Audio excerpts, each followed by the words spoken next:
Chapter 3. Revealed expectational function. But when Tang Aining or Guning opened her mouth, Gu Man and Gu Qing was surprised. They couldn't believe their eyes, seeing Guning sitting against the head of the bed. The doctor had said there was congestion in Guning's brain, and it must be removed by surgery. But now she woke up herself. Ning, you're awake. Although being surprised, Gu Man reacted soon. She burst into tears immediately, striding ahead, wanting to hug Gu Ning, but was afraid to hurt her. Thus, Gu Man stood there instead, not knowing where to put her hands. Ning, you're awake. You're finally awake. Gu Qing rushed ahead as well. It was still unbearable for her, but she felt happy and excited. Mom, Aunt, I'm awake, Gu Ning said, holding Gu Man's hands in hers to comfort her. Right. What a relief that you're finally awake, Gu Man cried out of happiness. She clutched Gu Ning's hands in case her daughter would disappear. Gu Qing was in tears of joy as well. Such a drama was a difficult test for normal human beings. Oh, I'll go find the doctor, Gu Qing realized first, and ran out directly. Before long, the doctor walked in. He was also super surprised by the fact that Gu Ning was awake. What a magic! But it still needed a comprehensive check to make sure it was real. Therefore, the doctor arranged the exam for Gu Ning at once.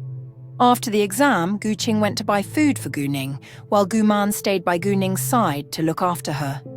Gu Ning felt the strong mother's love from Gu Man. It was the first time that she had been taken good care of ever since her mother had been in vegetative state. Although when she had been with Cheesy Yue, she had heard of many sweet nothings. They were lies. After the meal, Gu Qing was gone for afternoon work, and Gu Man was free for today and tomorrow. She had applied to have the rest separate 3 days break of this month together, when Gu Ning had been caught by an accident yesterday.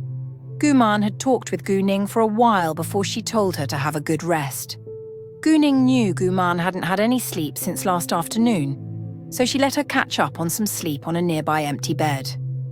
Though Gu Ning was awake now and Gu Man felt greatly relieved, she was still worried before the final result came out. So Gu Man was reluctant to take a break. But Gu Ning said if Gu Man didn't rest, she won't neither.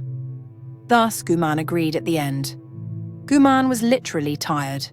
She planned to lie down to comfort Gu Ning, but fell into a deep sleep in a few minutes. As for Gu Ning, she couldn't sleep at all. She's staring at the ceiling, thinking about what had happened during her last lifetime.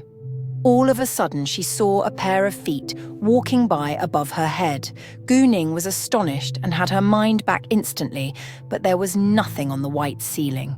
Why she had seen a pair of feet walking by above her head? Was it a hallucination? Gu Ning brought her eyes back from the ceiling. She rolled her body, focusing on the nearby bed where Gu Man was asleep. The woman had withered yellow skin with wrinkles all around her eyes and brow. Gu Man, who had been living a hard life, never bought herself any skincare products, fine food, or expensive clothes. But she would try her best to give Gu Ning the best. Fortunately, Gu Ning was always a good child. Although she was self-abased and introverted, she won't compare with others because she knew her family couldn't afford. However, since Tang Aining was Gu Ning now, she wouldn't allow herself and Gu Man to stay poor and weak. Additionally, she was going to take revenge, and she must be powerful. She had ambition. Given that her enemy was the Tang family, she must be stronger than it. Although the Tang family was the third richest family in the capital, it was still a super rich family with billions of assets. And in a third-tier city, it must be the top one family. But the Tang family's glorious achievements relied largely on Tang Aining's effort. Tang Aining had done countless illegal things for the Tang family, stealing opponents' confidential documents, killing people for instances. But Tang Aining had destroyed all the evidence for her own safety the last lifetime. It was impossible for her now to find and use those evidence to accuse the Tang family. Once again, Gu Ning was distracted. She saw a person walking by a short distance away. Gu Ning was astonished again and had her mind back at once. But there was nobody walking by, but a white wall before her. Was she really having hallucination? No, in addition to a person who was walking by, she had also seen a familiar door with a number plate said 106. The room 106 was exactly the patient room that diagonally across hers. But how was she able to see the door? Without a reason, she believed it wasn't a hallucination, but the truth.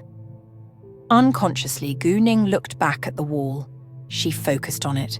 After a while, the wall before her eyes became transparent. She could see the door of patient room 106, the patients who were walking about, the nurses and the doctors. Suddenly, a bold idea appeared in Gu Ning's mind. Was this clairvoyance? Gu Ning was struck dumb by this thought. She had a deep breath. To make sure whether it was clairvoyance or not, Gu Ning immediately moved her sight to another wall. The wall gradually turned transparent. Then she saw what were in the room: the patient beds, the patients, and the equipment. Now she was sure that it was clairvoyance, but Gu Ning still felt unreal. She wanted more proofs, so she looked around afterwards. All of a sudden, Gu Ning felt a sharp pain from her eyes. Then she fell into unconsciousness. In the dream, Gu Ning dreamed herself was sinking after she had jumped into the sea and the red light from the red jade on her chest. Then she heard a distant light voice. The aged voice said, "There's an ancient jade named the blood of the phoenix. It's made of the blood of a phoenix and the soul of the earth. It has magical power, which enables you to live forever or be reborn." Suddenly she woke up from her dream in surprise. What had happened? While Gu Ning was confused, a piece of information dawned on her. After a while, Gu Ning finally figured it out. The blood of the phoenix was made of the blood of a phoenix. Because it was an ancient object, it had a magical power. She could be reborn exactly because of this jade. If you've enjoyed this chapter, be sure to like, share, and subscribe so you don't miss the next part of this story. Stay tuned, and together we'll uncover the next thrilling twist.